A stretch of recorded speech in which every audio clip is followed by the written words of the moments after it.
पछुतई है अवसर बीते, मन पछतई है अवसर बीते, मन पछतई है अवसर बीते, मन पछतई अवसर बीते, मन पछतई।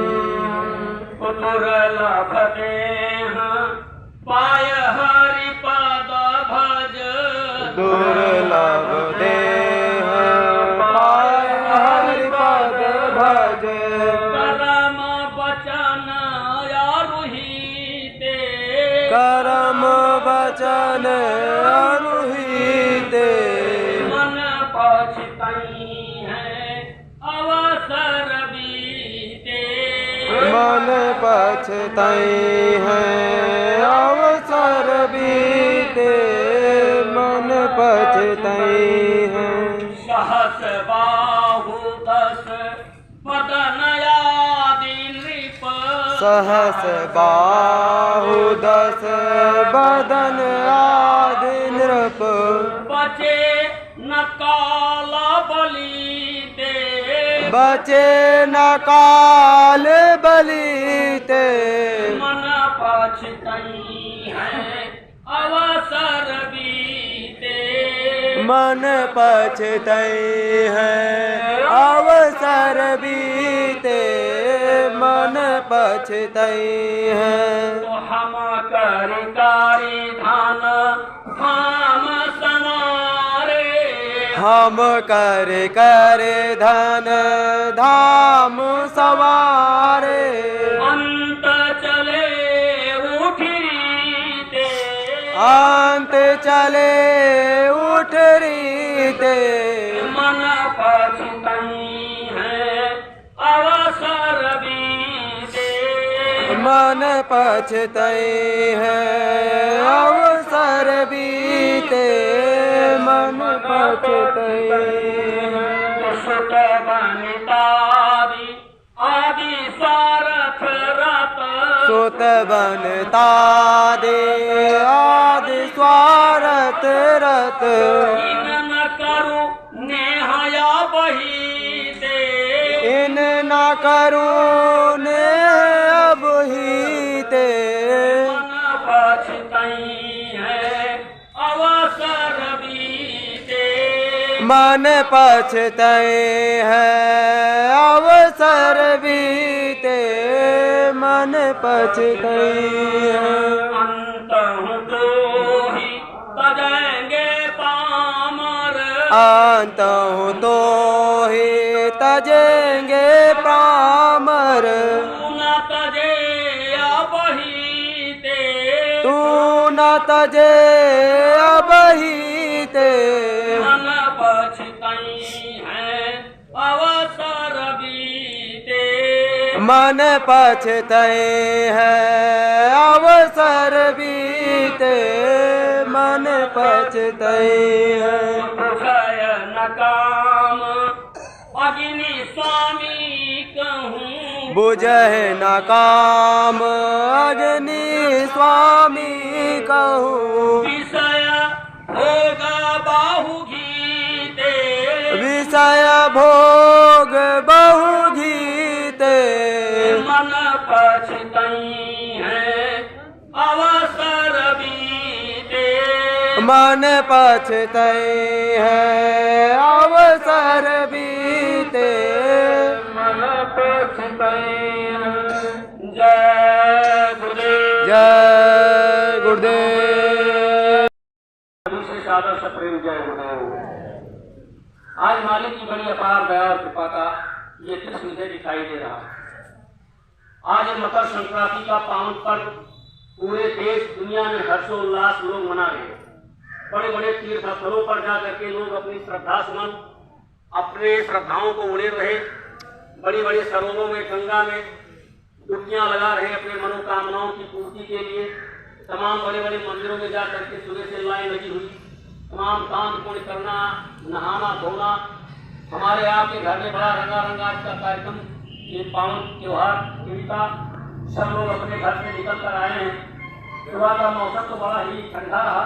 हमने कहा देखो कौन कौन प्रेमी आते हैं, लेकिन प्रेमियों का उत्साह जो है कि ये जो होते गुरु के दीवाने हो मौज विहारा करते हैं। तो ठंडी हो चाहे गर्मी हो बरसात हो कुछ भी हो, ये तो आप लोग इससे बिल्कुल जले भुने हुए क्या दिक्कत है। तो ठंडी को भी फाड़ते हुए कड़कड़ाती धूप ठंडक में भी आप लोग अपने घरों से निकल कर आए हैं इस स्थान पर। हम भी आप लोगों के दर्शन के लिए बहुत ही आतुर थे। आज कई दिनों से मैं सोच रहा था ये कार्यक्रम तो आज साप्ताहिक कार्यक्रम है। इस आश्रम पर लगातार 2 वर्षों से कार्यक्रम होता रहा। हर बृहस्पति को कार्यक्रम होता था और 150, 200, 150 ऐसे ट्रेनिंग आते थे। जब जिसको समय मिल जाए कार्य नाम जल जाला दुर्गम शैल विषा घर गृहस्थी में आप लोग फंसे हुए हो तो समय इतना निकल नहीं पाता, लेकिन प्रेमी कभी न कभी आया करते थे। तब पूरे जिले से लोग जब जिसको समय मिल गया अपने खेती गृहस्थों से तो यहाँ पर आते थे बृहस्पतिवार। अब की का प्रोग्राम जो है ये 1 जनवरी इतवार पड़ा। नए वर्ष का कार्यक्रम हमने यहाँ पर रखा। दूर दराज से और जिले से तमाम प्रेमी लोग आए।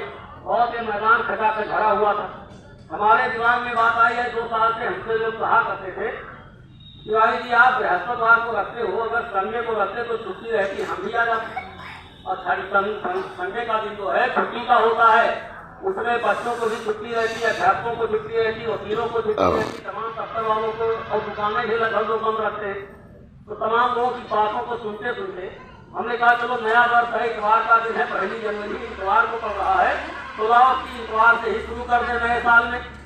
तो इतवार से 1 तारीख को जो बताया वो कार्यक्रम हुआ। इसके बाद मैंने लोगों से कहा तो वो मतलब ये है कि आज इतवार है तो ये संक्रांति जो है आज पड़ गई, तो ये हुआ चलो दोनों लाभ, इधर महासंक्रांति का पावन पर्व और इधर साप्ताहिक कार्यक्रम। तो हमने इसमें सब लोगों को बताया, सब लोग जानते भी थे तो आए, आप लोगों का दर्शन मिला। देखो प्रेमियों का दर्शन जो है इसी से भक्ति मजबूत होती है। भक्ति तब मजबूत होगी जब प्रेमी इकट्ठा बैठ करके मालिक को याद करते हैं। उसका कारण मैं आपको बताऊं। देखो प्रेमियों, समूह की याद जो है वो बहुत बड़ी याद होती है। जब कोई मामला बहुत कठिन हो जाता है और वो सॉल्व नहीं होता है और उसमें सब लोग परेशान हो जाते हैं। जैसे गांव है, ये गांव में मान लीजिए कोई ऐसा विवाद है जो सार्वजनिक है, व्यक्तिगत नहीं है, सार्वजनिक है, और उस विवाद को पूरे गांव के दिमाग में टीस मार रहा है कि ये विवाद कैसे सुलझाया जाए। तो उस विवाद के लिए, और सबका वो विवाद है, तो सब लोग उस पर हाथ मारते हैं कौन सुलझावे कौन सुलझावे, और उसमें जो है फैलता बढ़ता जा रहा है। तो जो गांव का कोई अगुआ लीडर बन करके सब लोगों को इकट्ठा करता है और इकट्ठा करने के बाद वो कहता है चलो भाई जिला कलेक्टर के पास, यानी अपने डीएम के पास, जो हमारे जिले के जिला अधिकारी हैं, उनके पास चला जाए और समूह में अपनी बात रखी जाए। हो सकता है डीएम महोदय उस पर कोई विचार करें। तो मंत्रणा होती है, कोई साधन तय होता है, उस साधन पर बैठ करके पूरे समूह के लोग जब डीएम के बंगले पर पहुंच जाते हैं और डीएम के बंगले पर बैठ करके और आत्म भाव से हाथ जोड़ करके पुकार लगाते हैं, तो डीएम कोई अगर आवश्यक काम में होगा तो भी अपने काम को रोक देगा, क्योंकि ये व्यक्तिगत आदमी की तो शिकायत है नहीं, शिकायत किसकी है, पूरे जिले की शिकायत है। और समूह बैठा है तो छत मार करके डीएम को उस जगह पर बैठना होगा, अपने सारे काम को विराम दे करके डीएम को आना पड़ेगा उस प्रेमियों के पूरी प्रेमियों की बात को सुनने के लिए। तो इसी तरह से प्रेमी भाई बहनों, हमारा आपका भी एक मानसिक और एक सार्वजनिक, हमारा आपका एक हमारी विपत्ति है जो सार्वजनिक स्तर, सार्वजनिक स्तर। अब आप सोचोगे, अभी मैं सार्वजनिक की बात कही तो लोगों के दिमाग में और तमाम प्रकार की लहरें उत्पन्न होने लगी होंगी, लेकिन सार्वजनिक क्या है? हम आप जितनी आत्माएं यहाँ पर बैठी हुई हैं, बाबा जय गुरुदेव जी महाराज के सब लोग अपनी आत्मा के कल्याण के लिए ही तो गए हो कि और कोई रास्ता ले सकते? सच बताना, यदि आप लोग आए ही हो दुनिया का या कोई अपनी तमन्ना ख्वाहिश लेकर, तो ये मैंने कई बार कहा, महापुरुष भी कहते हैं कि ये आपकी भूल है। हमारा आपका एक ही रोना है एक ही दुख है, एक ही दर्द है, एक ही समस्या है कि हम इस भवसागर में न जाने कितने युगों से गोते खा रहे हैं और हमको कोई रास्ता दिखाई नहीं दे रहा। हमारी इस दुख को, हमारी समस्या को कोई नहीं मिटा पा रहा। बड़े बड़े देवताओं की शरण लिए, बड़े बड़े अनुष्ठान किए, बड़ी बड़ी किताबों को पढ़ डाला, वेद शास्त्र पुराणों का अध्ययन किया, तमाम प्रकार के रोजा नमाज ज़कात करते रहे, रोज मतलब एक व्रत करते रहे और आज तक पूरी जीवन में और बड़े बड़े लोगों से पूछा, लेकिन इसका कोई रास्ता हल नहीं निकल पाया। तो जैसे धरती जब कांपने लगी थी उस दुर्दांत राक्षस से, तो सब लोगों ने मंत्रणा की, सलाह किया सब लोगों ने। कौन? इस धरती पर तो जितने ऋषि थे वो तो करते ही थे कि वो रावण इतना बड़ा दुर्दांत है, हमको तंग कर रहा है। तो जगह जगह पर कोई ऋषि मुनि का अपना हवन वगैरह कर रहा तो उसको पहुंच करके वो झपट्टा मार देते थे उसके कारिंदे लोग रावण के। तो बेचारा ऋषि मुनि अपना कमरा में कहीं छिप गया दाएं बाएं, तो अकेला बेचारा क्या करे। और इधर इनको भी तंग कर रहा था ऋषि मुनियों को, और उधर तंग कर रहा था उधर जो है देवताओं को भी, और देवता अलग परेशान, ऋषि मुनि अलग परेशान। तो सब लोगों की एक राय मंत्रणा हुई कि भाई ऐसे तो काम नहीं चलेगा। तो कहा क्या किया जाए? कहा चलो वो क्षीर सागर में है तो वहीं पर चलो और वहीं पर हम वो लोग 8 भाव से पुकार लगाएंगे, आवाज लगाएंगे और हम अपनी फरियाद वहां पर अपनी मांग को रखेंगे। सब लोग एक स्वर में पूरे पृथ्वी के जितने भी बड़े बड़े ऋषि मुनि महात्मा हुए और जितने देवी देवता हुए सब जाकर के क्षीर सागर घेर लिया और कहा महाराज त्राहिमाम त्राहिमाम त्राहिमाम, पूरी धरती चल रही है, इतना दुर्दांत वो राक्षस और उससे हम लोग तंग हैं। तो इतना दुखता को जो परेशान करता था तो क्या भगवान नहीं सुनते थे? अभी कहीं बहरे नहीं थे, सुन रहे थे, लेकिन एक आध कहीं कहीं पर आवाज लगाते थे।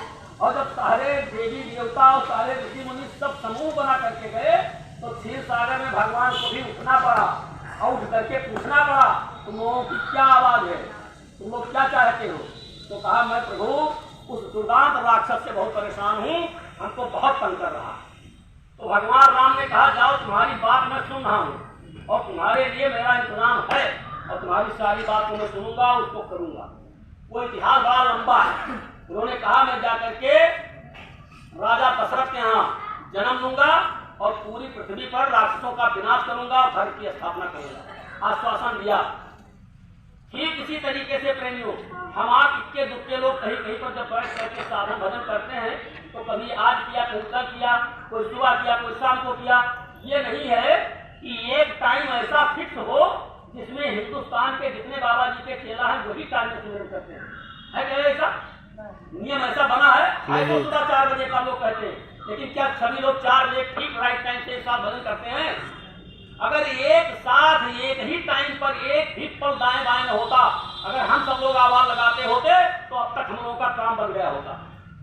लेकिन हम लोगों ने समय का कभी ध्यान तो दिया नहीं।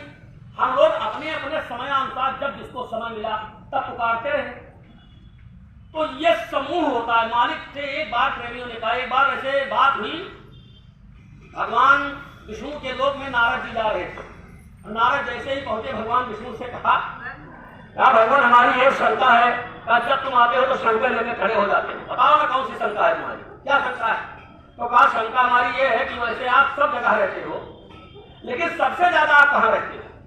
वैसे तो आप घटघटवासी हो लेकिन सब जगह आप कहाँ रहते हो?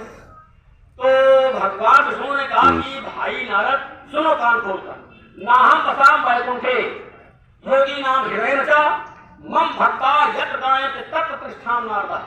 हे नारद, न मैं योगियों के हृदय में निवास करता हूँ, न विष्णु में लोक में मैं रहता हूँ, न हम बसाम वैकुंठे, मैं विष्णु में लोक में नहीं और न हृदयों के योगियों के निवास में हृदय में निवास करता हूँ। मम भक्ता, मेरे भक्तगण जहाँ मेरा गुणगान करते हैं मैं वहीं पर रहता हूँ। तो ये तो भगवान विष्णु ने कहा। ऐसे हमारे पूज्य स्वामी जी महाराज ने कहा कि जब बच्चा तुम मुझे समूह में याद करते हो तो मैं वहां पर अवश्य रहता हूँ। वैसे तो हर समय है, हर जगह पर, और विशेष दया का अनुभव कर और हम आप अपनी आत्म भाव में अपनी एक ही आवाज लगा तो मालिक सुनेंगे। क्योंकि हम लोग बहुत आजिज हैं, राक्षस हमको तंग कर रहे हैं, हमको आपको उजाड़े देते हैं राक्षस।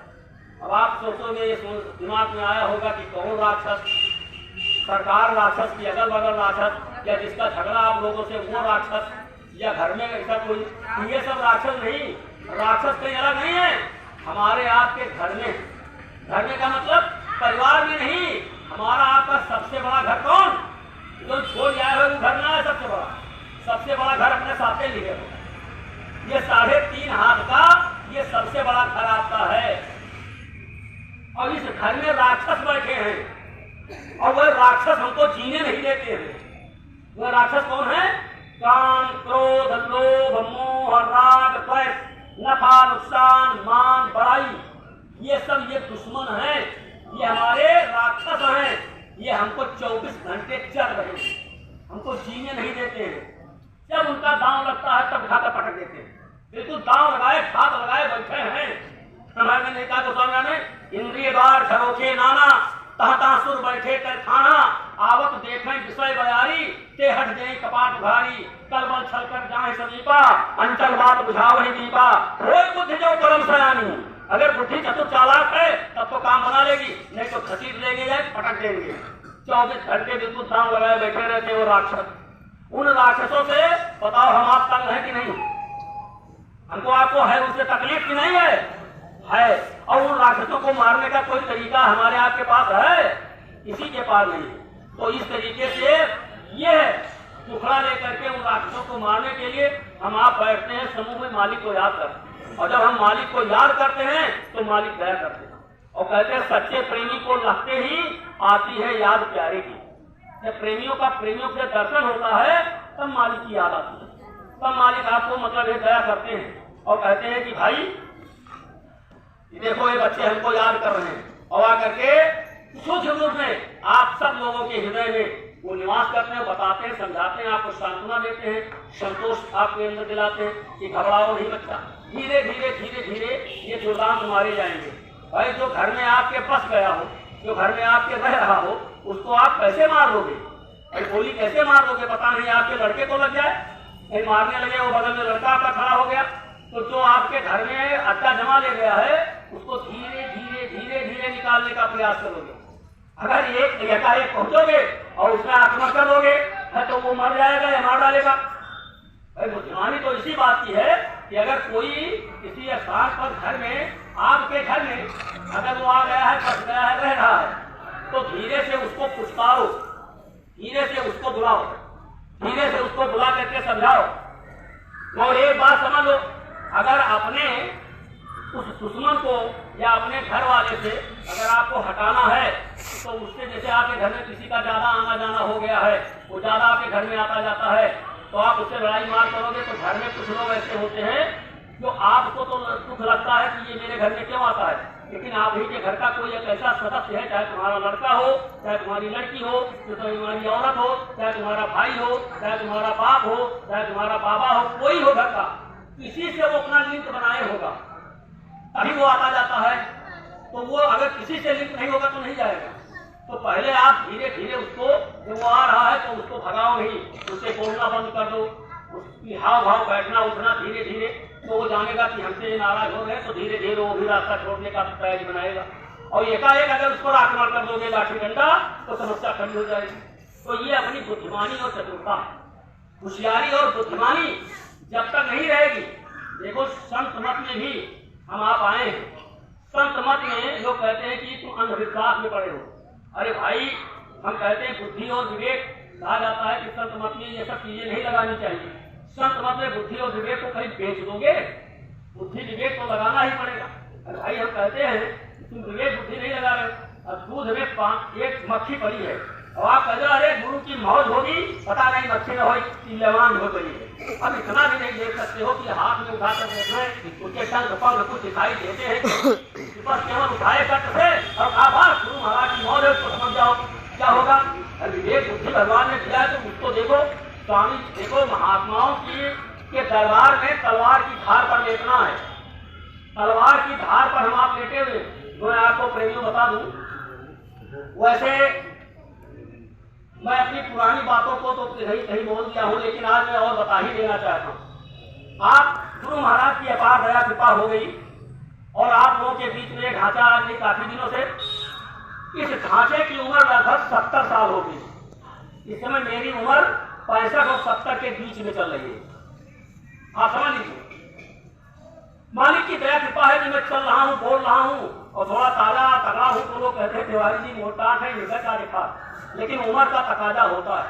उम्र 65 से ऊपर मेरी हो गई।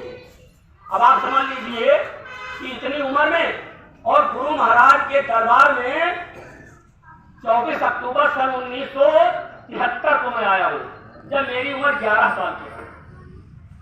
11 साल की उम्र में 80 तक मैंने पढ़ाई की और 83 में मैंने टाट पहन लिया। 14 मई सन 1983 को टाट पहना और टाट पहनने के बाद जब 80 में दूरदर्शी पार्टी बनाई गई तो मैं 20 वर्ष तक लगातार प्रयाग ब्लॉक का अध्यक्ष रहा, विकास खंड का अध्यक्ष 20 वर्ष तक रहा जब दूरदर्शी पार्टी बनाई गई। और उसी में ये भूमि जोतक खेतिहर काशकार का और ये सब बड़े बड़े अभियान स्वामी जी महाराज के बड़े बड़े कार्यक्रम और उसको मालिक की दया से चलता रहा। तो इतनी उम्र निकलती चली गई। गुरु महाराज का आप लोगों से के सामने कोई बड़ी बात नहीं मार रहा, इनकी दया और कृपा है कि शायद जब से मैं बाबा जी की संगत में आया हूँ, 80 से लेकर टाट जब से 83 में पहना, तब से आज तक शायद कहीं एक आध प्रोग्राम छूट गए हों गुरु महाराज के, एक आध छूट गया कोई शायद। बाकी गुरु महाराज कारण क्या था ये भी आप जान लीजिए। मेरा परिचय अभी तक नहीं जाने होंगे तो आज भी जान लीजिए। मैं जब पढ़ रहा था तब अकेला था, पैदा हुआ तब अकेला था, आए तब अकेले थे, आज भी अकेले हूँ। पूरा जीवन मेरे पास अकेलेपन का बीता है।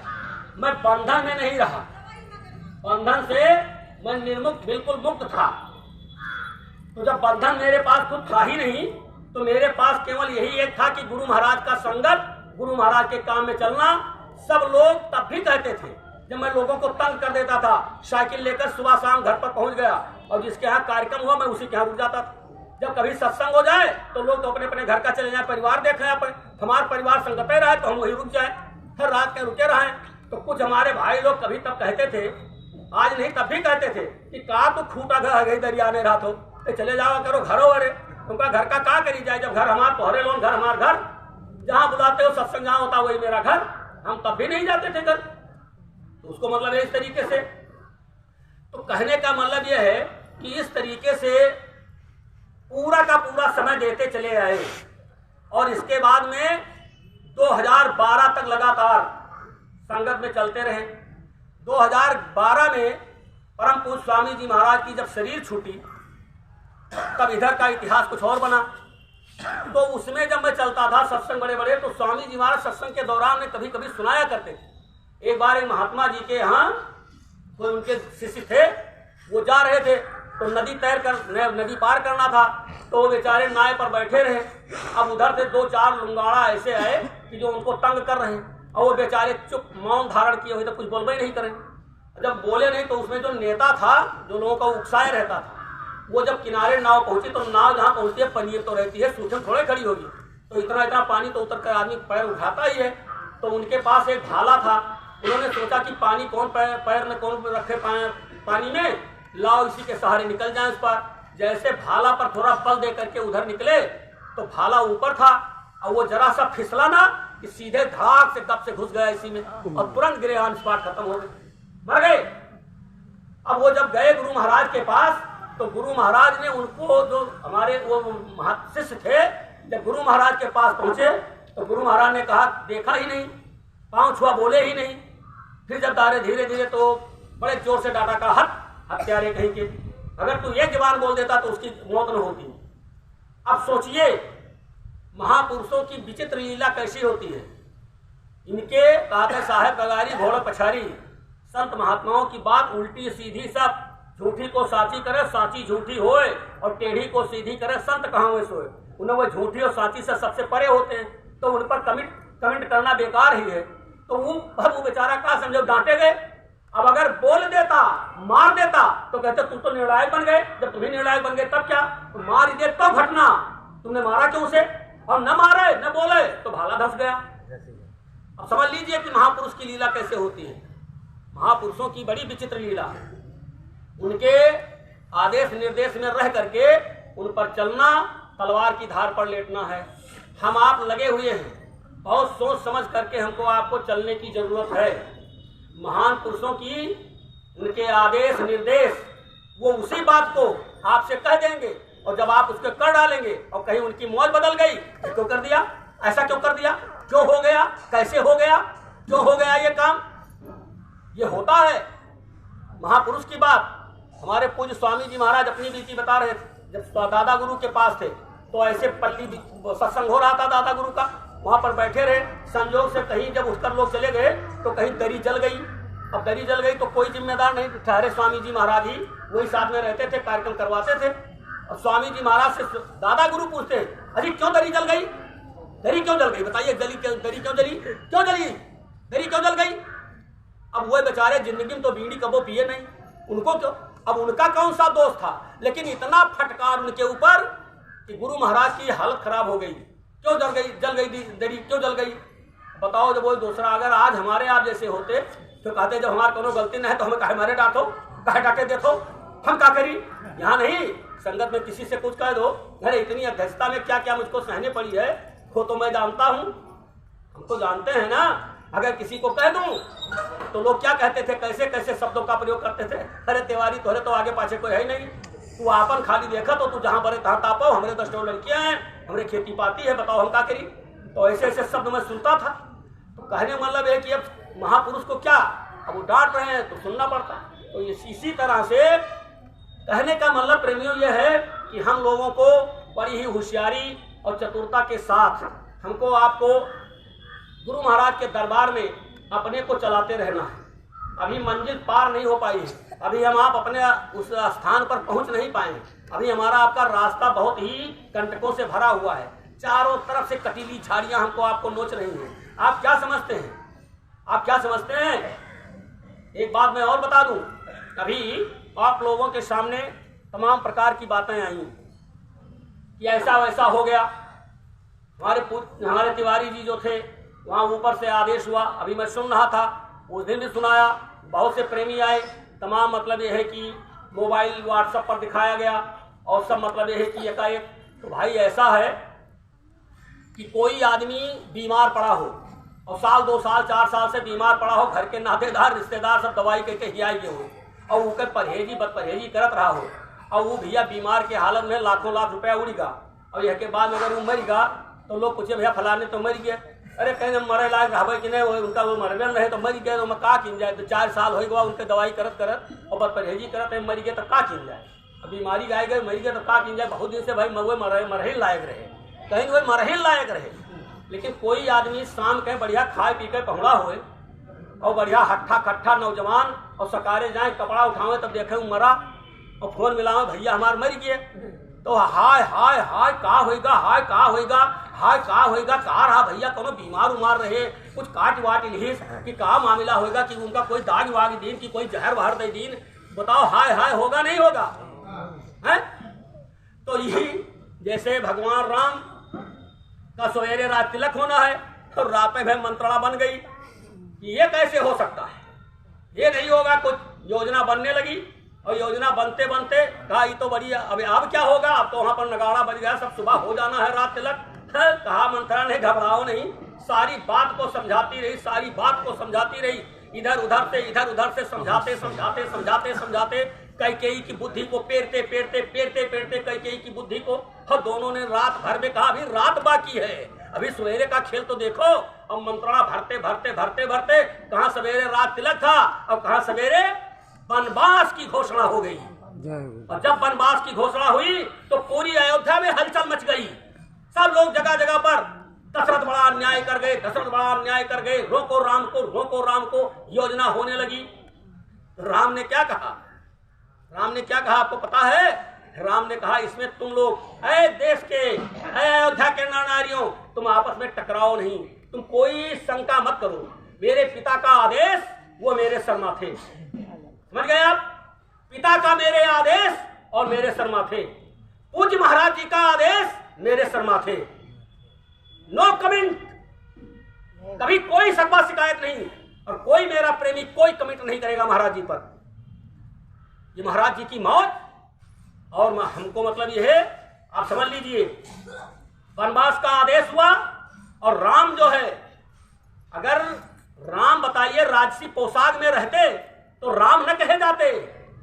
राम तब कहे गए जब वो जंगल में चले गए, तपस्या किए, तब राम कहे गए, नहीं तो वो राजकुमार कहे जाते। राजा के यहाँ रहते और गद्दी पर बैठते तो राजकुमार बोले जाते। उनके साथ मंत्री रहते, राजा का काम कुछ और होता है और तपस्वी का काम कुछ और होता है। तो राम तब महान बने, राम तब भगवान कहे गए आप दुनिया में जब वो वनवासी हो गए। और यही नहीं, आप हमारे भाई लोग, कभी कभी मैं आज एक हमारा, हम जानते हैं आपका श्रद्धा मेरे पर कितना है, मैं जानता हूं। जिस दिन ये आवाज आई है, हमारी तमाम बहनों के आंसू तरबतर हैं आंसू से, तमाम भाई उसी जगह से, इतना नहीं जितने हैं सब लगभग सब यही कहते हैं हाय हाय, क्या हुआ, ये हुआ, कैसे हुआ, क्या क्या तमाम प्रकार की बातें मेरे तक आती हैं। मैं उनको सांत्वना देने के लिए, शांति करने के लिए मोबाइल मेरी डिस्चार्ज हो जाती है। हमारे और वर्मा जी के बीच में बराबर बातें होती रहती और तमाम प्रेमी लोग मुझसे पूछते रहते हैं, तिवारी जी अब बताइए, तिवारी जी बताइए, तिवारी जी बताइए, ये कैसे हो गया, ये क्या हो गया, नहीं होना चाहिए, क्यों हो गया, ऐसी क्यों हो गई, चलो सब लोग अयोध्या, चलो अयोध्या दशरथ से मिला जाए। अब ये सब कौन सी बातें हैं? ये सब कुछ नहीं बातें होनी चाहिए। ये हुआ कि आदेश हुआ वहां से, तो अभी तो मैं तो यही समझता हूं, हम तो यही समझते हैं कि मैं बंधन में था, बंधन में था, बंधन से निकाला गया। मैं जीवन पर्यंत निर्बंधन रहने वाला आदमी, तो मालिक भी सोचता कि अगर ये बंधन में ही रहेगा तो इसका काम कैसे होगा। और एक बात समझ लो, अध्यक्ष की कुर्सी भजन नहीं कराएगी। सुन लीजिए कान खोल करके, अध्यक्ष की कुर्सी भजन नहीं कराएगी। अध्यक्ष भजन नहीं कर सकता है, वो केवल फॉर्मेलिटी पूरा करता है। अध्यक्ष के पास भजन करने का कोई फुर्सत नहीं है। अगर वो वास्तव में अध्यक्ष बना है तो, और केवल चापलूसी और लूटने का और खाने का धंधा बनाएगा, तब तो मौज मस्ती मारे, हम उसकी बात नहीं करते। लेकिन अगर वो अपनी पूर्ण जिम्मेदारी निभाएगा तो उसको खेती, गृहस्थी, परिवार सब उसको या तो छूट जाएंगे या नहीं कर पाएगा। भक्ति जो है कोई खाला का घर नहीं है, ये बंधन का काम नहीं है, निर्बंधन का है। जितने लोग आश्रम पर रहते हैं, क्या पूछे वो परिवार के बीच में रह पाते हैं? परिवार छोड़ करके तब भक्ति करते हैं। अब आप सोचो कि दो न हो एक संग भुआलू, हंसब ठट्ठा फुलाई गालू, का कलुक्को फुलाए रही और हंसी उलई दोनों न होई। घर में रात में बिछौना पे है, परिवार के बीच में रजाई तेरे पहुंचियो तो क्या अध्यक्षी करियो, करोगे अध्यक्षी? तो अध्यक्षी नहीं कि तो परिवार साथ आई। अध्यक्षी कोई आसान काम नहीं है। फिलहाल मालिक ने वहां से हमको निकाला। हम तो कहते हैं धन्य हो प्रभु मालिक, मेरे प्रभु, मुझ जैसे नाचीज पर आपने इतनी दया की बरसात इतने दिन पर की। अरे पहले ही कर देते तो थोड़ा और मेरा काम बनने लगता। चलो बड़ी अच्छी बात है, हम बहुत खुश हैं, हम तो खुश हैं कि चलो ठीक है, अच्छा मिला अवसर भजन भक्ति करने का, प्रेमियों से मिलने का। जब मैं बंधन में था तब प्रेमियों से मिल नहीं पाता था, अब प्रेमियों से मिलने के लिए मेरे पास कोई बंधन नहीं है। मैं आप सब लोगों से पूछना चाहता हूं, यहाँ पर अभी खबर कल आई हमारे वर्मा जी के पास। वर्मा जी ने पर्यवेक्षक से पूछा तो पर्यवेक्षक ने कहा आपके रामचंद्र भाई जी ने, भाई तिवारी जी को कार्यकारिणी से बैठाया गया है, उनको अध्यक्ष के पद से बैठाया गया है, संस्था से तो निकाला नहीं गया है। संस्था में वो रहेंगे, सब जगह आएंगे जाएंगे, पूरे जिले में लोगों के यहाँ जाएंगे, लोगों के यहाँ बीच में बैठेंगे, गुरु महाराज की चर्चा करेंगे। तो बताओ, ये तो ऊपर से आदेश। अभी आज सवेरे बाबू राम यादव जी से जब बात हुई तो उन्होंने भी इस बात को कहा कि भाई उनको संस्था से थोड़ा हटाया गया, संस्था में रहें, सेवा करें, लोगों से मिलेंगे, बैठेंगे, आएंगे जाएंगे, गुरु महाराज की चर्चा करेंगे। तो अब इतना बड़ा हमको छूट मिल गया, अब और क्या चाहिए? कोई अध्यक्ष पद की मुझे कोई इतना बड़ा शौक है, 20 साल 25 साल से अध्यक्ष तो कर रहा हूँ। अरे करे अध्यक्ष कोई बहुत अच्छी चीज है, मैं देखूं तो हमारा भी दिल भरेगा कि वाह ऐसे वीर हमारे जिले में हैं जो इतना बड़ा जमकर काम करते हैं, हमें भी खुशी होगी। हमारा उसमें क्या है? तो मतलब यह है कि इस तरीके से आप लोग भी इस बात को अपने ध्यान में रखिए कि जब यह आदेश हुआ तो मैं आप सब लोगों से पूछना चाहता हूँ कि संस्था से तो यह है कि तिवारी जी को कहीं संस्था से हटाया गया है, तो मैं जिले के उससे हटाया गया हूँ। मैं आप सब लोगों से पूछना चाहता हूँ कि मैं आपके दिलों से हटा दिया गया? नहीं। आप लोगों ने अपने दिल से हटाया? नहीं। चलो सबकी बात को छोड़ो, हमारे ब्लॉक के अध्यक्षों को ये जिम्मेदारी दी गई है। मैं सभी ब्लॉक के अध्यक्ष जो यहाँ पर आए हुए हैं, कोई भी मेरा ब्लॉक का अध्यक्ष अपना हाथ उठाकर कह दे कि तिवारी जी तू हमरे दिल से गए, जब आदेश ऊपर से आए तो हमरे दिल से गए। उठावे हाथ कोई अध्यक्ष हमारा है कोई भाई उठा दे। कोई नहीं ये है मेरे ब्लॉक के अध्यक्षों का प्यार, हम इसको कैसे भुला सकते हैं। ये तब भी मुझे मानते थे, आज भी मुझे मानते हैं, उसी भाव से मानते हैं। और एक बात मैं आपको बता दूं, राम को बन निकालने में और उनके काम करने में कुछ भी चाहे जैसे भी रहा हो, वो तो अपना काम कर ही रहे। और जिन लोगों ने मंत्रा कसी, तो ये बताओ आज तक कोई अपने बिटिया के नाम मंत्रा रखा? मंत्रा के कोई पूजा की? कोई अपने बिटिया के नाम कैकेयी रखा? कैकेयी और मंत्रा के नाम नहीं आवा, और राम के इतिहास बना है। तो ये सब नहीं होता है। अभी हमारे कुछ भाइयों ने कहा कि चाई चुंगली इधर उधर लगाओ फंसाओ, ये सब ठीक नहीं होता। अगर किसी के वाणी के द्वारा अगर आपका परमार्थ बिगड़ जाए, तो आप उसका परमार्थ अगर गिर जाए तो आपको माफी नहीं मिलेगी गुरु के दरबार में। हमेशा इतना ध्यान रखो कि मेरी वाणी मेरे कार्यों के द्वारा किसी के परमार्थ का न नुकसान हो जाए, ये ध्यान रखा करो हमेशा। तो उनकी मौज मर्जी है। एक राजा था, राजा के यहाँ एक मंत्री थे, और मंत्री और राजा का मतलब यह है कि ऐसे ही चलता रहा। संजोग से एक दिन राजा साहब की बड़े जोर से कहीं कुछ काट रहे होंगे, अंगुली उनकी कट गई। और जब अंगुली कटी तो भाई सब लोग तो कुछ न कुछ रहते हैं, तो मंत्री जी उनके थे। अब मंत्री जी के पीछे सब लोग पड़े रहे कि शिकायत करो राजा जी से, शिकायत करो राजा जी से, किसी तरह से मंत्री हट जाए, किसी तरह से मंत्री हट जाए। तो शिकायत करते रहे। अब एक दिन संजोग ऐसा आया कि जब वो बात भी मिल गई, उसने जाकर के कहा मंत्री से कि अरे मंत्री महोदय, कहा हाँ भैया। तो कहा ये बताओ कि तो बड़ा अनर्थ हो गया। कहा क्या हुआ? कहा कि राजा साहब की तो अंगुली कट गई। तो मंत्री बड़े जोर से हंसा, कहे तो बहुत अच्छा हुआ, अंगुली कट गई, बहुत अच्छा हुआ। अब ये बात लेके गए, तुरंत टेप कर ली और टेप लेके गए महाराज जी के सामने, राजा साहब के सामने रख दिया। कहें देखो राजा साहब, ये आपके मंत्री हैं जो आपकी ऐसी उपहास करते हैं। आपके अंगुली कट गए, पूरा रनिवास तो दुख बनावत है, और उनका बड़ी खुशी है, कहते अच्छा हुआ राजा की अंगुली कट गई। तो कहा अरे कहा होगा? कहा नहीं, ऐसे मंत्री को तुरंत निकाल देना चाहिए, और उसको निकाल दीजिए राजन, नहीं तो वो अनर्थ कर डालेगा। बताइए आपको ऐसे बुरा भला शब्द का प्रयोग करे, अब उसको मतलब ये तुरंत निकालिए। तो जब पीछे पड़ गए सबके सब लोग, तो राजा ने कहा हटाओ, निकाल दो उसे। अब वो मंत्री निकाल देगा, मंत्री हटा दिया गया कि जाओ तुम अपने घर बैठो, कुछ नहीं यहाँ आना जाना है। बात आई खत्म हो गई। 2-4 साल बीत गए। अब एक दिन संजोग से राजा साहब कहीं जा रहे थे, तो जो मंत्री महोदय थे उनको तो साथ लेकर जाए, जब कोई अकेले रहे तो क्या करें। तो मंत्री जी को जो बने हुए थे मंत्री, उनको साथ लेकर गए।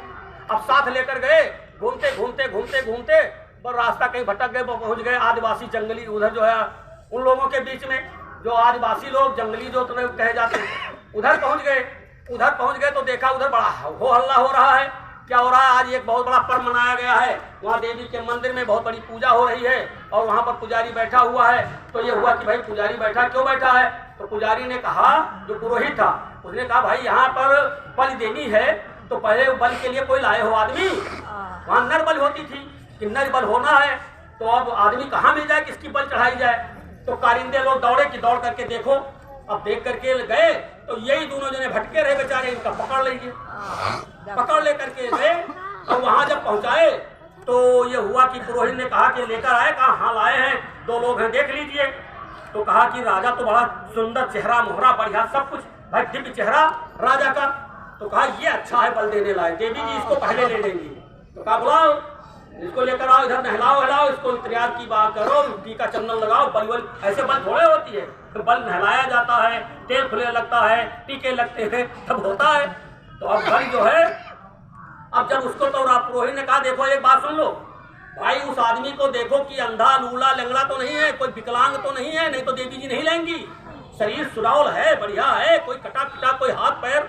तो जब निरीक्षण किया गया तो अंगुली कटी रहा है पूरी है, कहीं की ये तो झूठा है, इसको देवी जी ने लेंगे, हटा इसको, हटाओ। ऐसी बलि देवी जी लेंगी ही नहीं। तो कहा तब, तो कहा अच्छा वो कौन है जो आया है खड़ा है? तो वो बुलाए गए मंत्री जी। अब मंत्री जी बढ़िया ठीक ठाक, बढ़िया शुद्ध, दोनों प्रकार कमी नहीं कि हाँ इसकी चढ़ा दो बलि, इसकी बलि चढ़ाओ। अब वो उनकी बलि चढ़ गई। अब जब बलि चढ़ गई भाई, नियम होता है। अब वहां से राजा भगे, अब आए, बड़ा अफसोस करने लगे। अब कुछ दिन बीता तो कहा कि भाई अब मंत्री कोई है ही नहीं, तो कहा देखो मैंने उस बेचारे को अनजान में तो वैसे तो कह दिया था। उसने कहा था अच्छा हुआ। अगर वास्तव में अच्छा कितना अच्छा हुआ, अगर मेरी अंगुली न कटी होती तो आज मेरी गर्दन साफ हो जाती। तो ये तो बहुत अच्छा उसने कहा था। वो भी अच्छा हुआ और यह भी अच्छा हुआ जो हमें निकाल दिया। अगर आप हमें निकाले न होते तो वह मंत्री के जगह पर हम बल चढ़ जाएगा, हमारा बल चढ़ जा, लेकिन निकाल दियो अच्छा हुआ। हुजूर वो भी अच्छा हुआ और यह भी अच्छा हुआ, तो अच्छा हुआ है। आप ये मत सोचो मालिक की मौज में रहना सीखो, जो मालिक की मौज होती है उसमें रहना सीखो। अच्छा अच्छा होता है, कभी कोई नुकसान नहीं होता है। हम आप सब लोगों को अपने आत्म कल्याण के लिए जम करके संगत की सेवा करनी है, परमात्मा की सेवा करनी है। आप सब जितने प्रेमी भाई लोग हो जम करके तैयारी करो, आश्रम की क्षति न होने पावे। यहाँ भी आश्रम और वहाँ भी आश्रम, ये भी आपके जिले का आश्रम है और वहाँ मथुरा का आश्रम और खतौरा का आश्रम, ये सभी आश्रम पूज्य हैं, सभी आश्रम अच्छे हैं। इन सब की देखभाल हमको आपको सबको करनी है।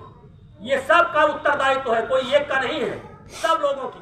अब रही बात कि जब इस आश्रम की बनवाने की बात आई, ये उजड़ा खंड पड़ा हुआ, हमारे देवलखा के प्रेमियों ने जम करके, हम क्योंकि उस समय में अभी था, अभी तक तो था ही, अरे अभी कार्यकारिणी जब तक नहीं बन जाती है तब तक, जब तक कोई पुनर्गठन नहीं होता तब तक तो मैं ही हूँ। अब यह है कि हट गया, लेकिन हूँ तो, लेकिन चलो ठीक है, चलो यही मान लो हम पच्यूत हैं तो भी इसकी पूर्ण जिम्मेदारी अभी तक मेरी है। और ये भी आप समझ लीजिए कि जब तक मेरे शरीर में प्राण रहेगा तब तक जिम्मेदारी मेरी है, यहाँ की इसकी जिम्मेदारी मेरी है। मैं अपने प्राण से ज्यादा इसको मानता हूँ और आप सब लोग मानते हो।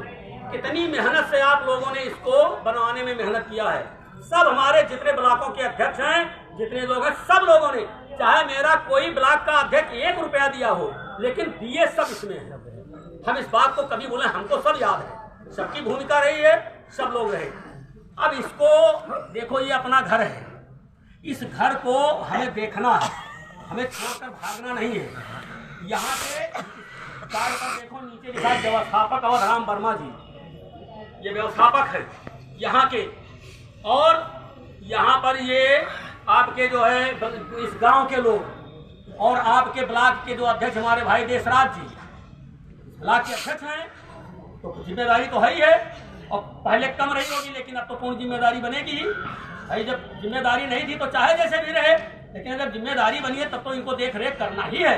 इनसे कहीं भागेंगे थोड़े, और भागेंगे तो पकड़ा जाएगा। जब आप जिम्मेदार है तो आप कैसे भागेंगे? तब वो काम इतना नहीं, आना जाना पड़ेगा, देखना पड़ेगा, बुलाया जाएगा, सलाह लिया जाएगा, परामर्श लिया जाएगा, बैठक होगी हर इतवार को। मैं तब भी अपने माननीय यादव जी से, भाई देशराज जी से मैं कहता था कि आपके ब्लॉक का ये है, आया करो, लेकिन बेचारे करें क्या, बहुत बड़ी खेती पाती काम ज्यादा रहता है, तो वहाँ भी तो मैं इस बात को जानता हूँ कि इनके पास फुर्सत नहीं थी, लेकिन भाई अब तो फुर्सत निकालनी पड़ेगी कुछ न कुछ।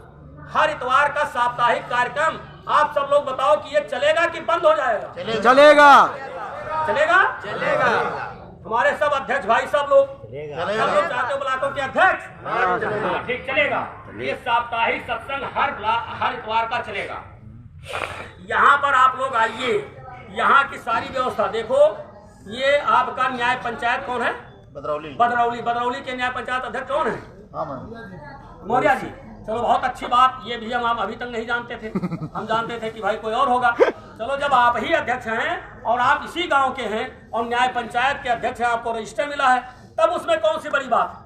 अरे भाई मान लीजिए हमारे देशराज भाई नहीं पहुंच पाते हैं तो न्याय पंचायत को भी पूरा अधिकार दिया गया। और निकट भविष्य में अभी तो जिले की कार्यकारिणी पर धावा हुआ है, तो क्या ब्लॉक की कार्यकारिणी आप जानते हो, जरा सी चूक होगी फौरन साफ कर दिए जाओगे, देर नहीं लगेगी। तो अगर जिला साफ हुआ है तो ब्लॉक वाले भी अपने को साफ की नजर में रखें, कहीं दाएं बाएं अगर घूमी नजर तो ब्लॉक भी साफ, तो न्याय पंचायत को पकड़ा जाएगा। तो न्याय पंचायत के अध्यक्ष भी अपनी जगह पर तटस्थ रहें, इसलिए हमारे मौर्या जी अपना लेखा जोखा ठीक रखिए और आप हर इतवार को आइए। और एक बात सुन लो, आज की तारीख से अभी तक तो मैंने ये काम किया था। संस्था का ये आदेश है कि जो न्याय पंचायत की कार्यकारिणियां हैं वो ब्लॉक अध्यक्ष की कार्यकारिणी का पूरा सहयोग करें और ब्लॉक की कार्यकारिणी जिले का सहयोग करेगी। तो न्याय पंचायत की जब कार्यकारिणी बनी है तो यहाँ पर वो आवे और यहाँ पर जो आरती यहाँ पर गिरती है वो आरती की सेवा मैं अब यानी मौर्य जी को दे दिया करूंगा, ये ले जाएं और ये ले जा करके भाई देशराज जी के पास जमा करें और मैं फोन कर दूंगा देशराज भाई से कि इतनी आरती की सेवा उनके पास गई। ये जाएगी पूज्य महाराज जी के पास और इसकी व्यवस्था के लिए आप लोग अलग से व्यवस्था सेवा करें। जो रजिस्टर में रहेगा जिस पर इनकी दस्तखत होगी, ये खुद दस्तखत करेंगे, इस पर दस्तखत होगा हमारे मौर्य जी का, क्योंकि ये न्याय पंचायत अध्यक्ष हैं। ये दस्तखत बनाएंगे कि इतनी सेवा आई है। एक बात और समझ लीजिए कि ये जब बैठेंगे ये होगा जैसे अभी कार्यक्रम हो रहा है भंडारे का होगा। आप लोग जो भी सेवा आरती की डाल देंगे यहाँ, लेकिन भंडारे की जो सेवा है वो आपके अवधराम वर्मा जी जो व्यवस्थापक हैं उनको दे दीजिए। सारी सेवा आप उनके पास दीजिए और वो जब सेवा इनके पास पहुंचेगी तो ये सेवा पर दस्तखत हमारे ये मतलब है मौर्य जी ये भी दस्तखत बना देंगे कि इतनी सेवा आई थी और खर्च हुआ। और इसके बाद इसका रिपोर्ट जो है अध्यक्ष मांगेंगे तो उनको बता देंगे कि हाँ भाई देवलखा में इतनी सेवा आई थी, इतना खर्चा हुआ, इतना आय हुआ, इतना व्यय हुआ। आय व्यय का पूरा जो लेखा जोखा रखिए। और हमारी जो बात है, हमको आप लोग अगर कहते हो तो मैं आता जाता रहूं। आप लोग बताओ कि मैं आऊं यहाँ ना आऊं? हम यहाँ पर रहें कि न रहें? तो अब इस तरीके से अगर किसी को कोई निसंकोच बता दो, कोई आप फोर्स नहीं खड़ी है कि आपको सूट कर देगी। अगर किसी ब्लॉक या किसी के अध्यक्ष को हम यहाँ पर रहेंगे तो और आप जान लो, यहाँ का इतने दिनों से मैं सेवा कर रहा था, काम कर रहा था, किसी का कितना लेना देना भी बाकी है वो भी मैं आपके पास रखूंगा रजिस्टर। और वो लेने वाले आएंगे और मैं आपके सामने खड़ा करूंगा कि ये देखो ये लेना देना बाकी है, अभी तमाम काम बाकी है, ये ब्लॉक अधूरा पड़ा है, निर्माणाधीन है। अगर ये ऐसे पड़ा रहेगा तो शोभा देगा? इसको बनना चाहिए और इसमें बनने में आप लोग अपनी पूरी भूमिका अदा कीजिए और ज्यादा से ज्यादा सेवा। जैसे आप सभी ब्लॉकों के अध्यक्षों पर मुझे पूरा नाज घमंड है कि देखो महाराज जी के एक आवाज पर इतनी सेवा वहां आश्रम पर पहुंचा दिए। तो आप लोग अगर चाहोगे तो ये आश्रम और दूना बन जाएगा। भाई हमारा सहयोग जितने कर दोगे तो हम क्या करेंगे? अरे भैया मेरे, मैं फकत अकेला आदमी और अब इतनी उम्र में क्या ले जाऊंगा? पड़ा रहूंगा तो आपका काम ही करूंगा। अरे घर में अगर एक पुरनिया पड़ा है तो द्वारे पर कुकुर भगाई ना भगाई है? तो अगर ये आश्रम में हम बैठे रहे तो कुकुर अगर आए तो दुरियाए पे कि वहां बंद कर देवे, तो कम से कम हटने के लिए तो डाले रहे वहां। और मैं क्या करने वाला हूँ? बस जो हमारे पास लाकर आओगे तो ठीक है तिवारी, ऐसा वैसा तो हम यहाँ पर तैयारी करा देंगे, व्यवस्था करा देंगे और आप सब लोग आओ यहाँ पर मिलजुल करके बैठ करके। ये हमारे बाबा जी जो ऋषिकेश मौर्य हैं, पूरा जीवन जब ये उजाड़ा खंड पड़ा हुआ था तब भी बेचारे इसी बूंदा बांदी में इनकी खटिया पड़ी रहती, तब भी ये देखते थे। हमारे घनश्याम वर्मा जी इतनी पानी में, वो उनकी बहन जी मलकिन उनके इतने पानी में यहाँ आती थी और आरती जलाती थी। क्या वो सारे एहसान खत्म हो जाएंगे? जिनकी ये जमीन है, जिन्होंने अपना ये जमीन दिया, आज की इसकी कीमत कितनी है, उनको मैं बार बार नमन करता हूँ, उनके परिवार को नमन करता हूँ और अपने इस देवलखा गांव के प्रेमियों को बार बार नमन करता हूँ। कसेहरी गांव के प्रेमी, इन लोगों का कितना सहयोग है ये मेरा दिल जानता है, क्योंकि मैं भली प्रकार इसको जानता हूँ और आप सब लोग इसको जानते हो। इसलिए आप सब लोगों से हमारी प्रार्थना है कि बड़े ही प्रेम सौहार्द के साथ आप लोग, जहां पर ब्लॉकों का काम है, बहुत बड़ा ब्लॉक है, काम करिए, जम करके करिए। और ये आपके बैठने का एक अड्डा है तो क्या कोई कम बात है? आराम से आइए, बैठ करके सत्संग कीजिए, सुमिरन कीजिए, ध्यान कीजिए, भजन कीजिए और इसके बाद घर जाइए। फिर घर से यहाँ जब तुम्हारी इच्छा हो यहाँ। मैं तो कई बार कहता रहा कि भैया आश्रम पर आते जाते रहो, रात को यहीं पर आकर बैठो रहो। कभी हमने कहा कि ना आओ, आइए वाले आराम से। हमने यहाँ तक कहा कि अगर वैसे नहीं आपको नहीं मौका मिलता है तो जब दोनों प्राणी झगड़ा करो तब पर चले आवा करो। ससुराल न भागो न नैहरे भागो, चले आओ आश्रम पर 2-4 दिन रहो, ठंड हो जाएगा दिल, फिर अपने घर चले जाना। तो मैं बहुत पहले से कहता आया हूँ, फिर किस चीज की बात? आप लोग आते जाते रहो और अगला इतवार का कार्यक्रम होगा, हम बराबर रहेंगे, आते जाते रहेंगे। मैं रहूंगा क्या? हम अपनी गाड़ी लेकर चले जाते। और एक बात जान लो, इस आश्रम के लिए अभी मेरा मांगना बंद नहीं होगा। मैं आश्रम पर पूरे दुनिया में भीख मांगूंगा और मांगना बंद नहीं करूंगा। आश्रम की, इस आश्रम की बात मैं झोली फैलाऊंगा और भूम जोतकों से और दुनिया वालों से मांगूंगा। ये मुझे प्राणों से ज्यादा प्यारा है। अगर मथुरा मेरा आश्रम प्राणों से प्यारा है तो देवलखा भी मेरे प्राणों से प्यारा है। जय गुरुदेव। आप लोगों मैं कह रहा हूँ कि हे प्रेमी भाई बहनों, अगर मेरी शरीर छूट जाएगी तो मेरा दफन करवा देना इसी जगह पर। जय गुरुदेव। मेरी अंतिम इच्छा है, इतना कर देना आप लोग मेरे सब परिवार हो, और मैं यही रहूंगा। यहाँ से अगर जाएगी तो मेरी अर्थी जाएगी, और ऐसे नहीं जाऊंगा। आप लोगों के धूल हूं, आपके धूल बनकर रहूंगा। जो सेवा कराना चाहो, घर का नीच टहल सब करी हो, और पद पंकज बिलोक भवतरी हो। जो कुछ होगा मालिक की, इसी में रह करके हमको जाना है। और हम अपने सब प्रेमियों को बार बार नमन करते हैं और बार बार आपको बधाई देते हैं। बड़ा अच्छा है, आप लोग जम करके सेवा करो और भजन करो, भजन करो, भजन करो। शाकाहारी के प्रचार चलते रहे, उसको जम करके करो। जो भी आदेश आश्रम का आवे, आप लोग उसको खूब बजाओ, और हमको भी बता दिया करो। हमको ऐसे बताने क्या बात, अरे आजकल डिजिटल इंडिया में क्या बात रह गई, ऑनलाइन सारा काम होता है, तुरंत सारी बातें होती हैं। आप जो है जो कुछ चाहो अपना मतलब फोटो यहाँ से आप भेज दीजिए, कुछ भी भेज दीजिए, वीडियो कॉल बात कीजिए। ये तो बढ़िया अच्छा तरीका है ये, तो खबरें तो मिला करेंगी, बराबर हम लोग आते जाते रहेंगे और सब कुछ होगा। तो इसलिए आप लोग, और एक बात मैं लास्ट में कह करके बंद करूंगा, क्योंकि ठंडी का मौसम है, त्योहार है, आज सब लोग अपने घर जाना चाहते हैं। सब लोगों के परिवार नातेदार आए होंगे, तो वो लोग वहाँ छोड़ करके आए हैं, तो मुझे वो भी ध्यान देना है।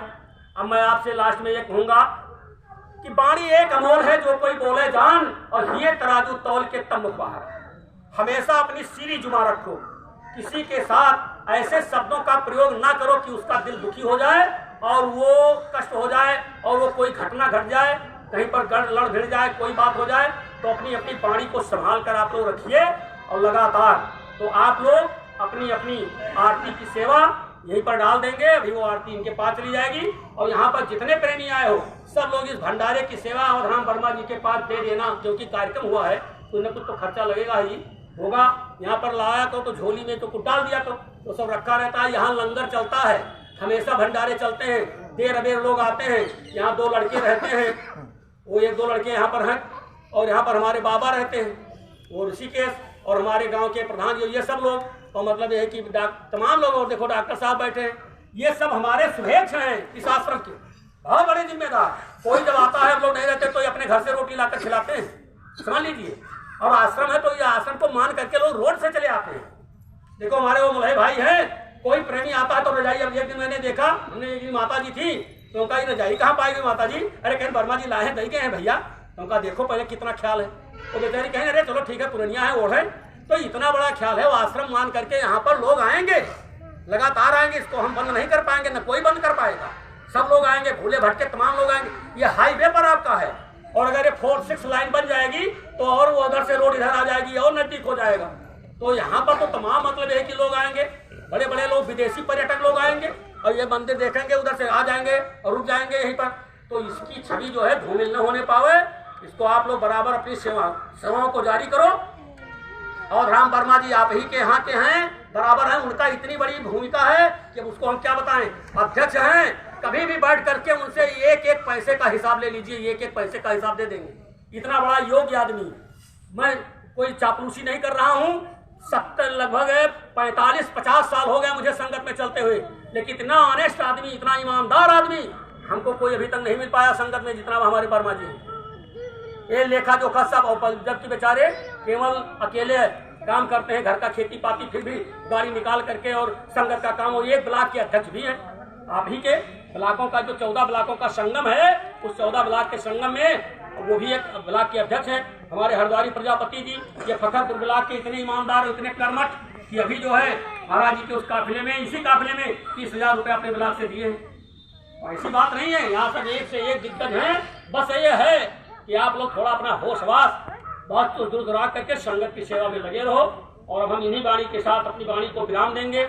हमारे हमसे अगर कुछ गलती, कुछ क्या गलती से तो भरा हुआ ये शरीर है मेरा, भाई हम कोई दूध के धुले हुए तो है नहीं, गलतियां होना स्वाभाविक है। और अगर गलती हो जाए तो हमको अपना कुछ मान करके कह दो कि तिवारी जी आप में कुछ कमी है तो हम उसको सुधार लें, ऐसी कोई बात नहीं है। और बराबर आपके चरणों में पड़ा रहूंगा। तो अब हम वाणी को विराम देना चाहते हैं और आप हमको माफ करेंगे, और यहीं पर मैं पड़ा रहूंगा।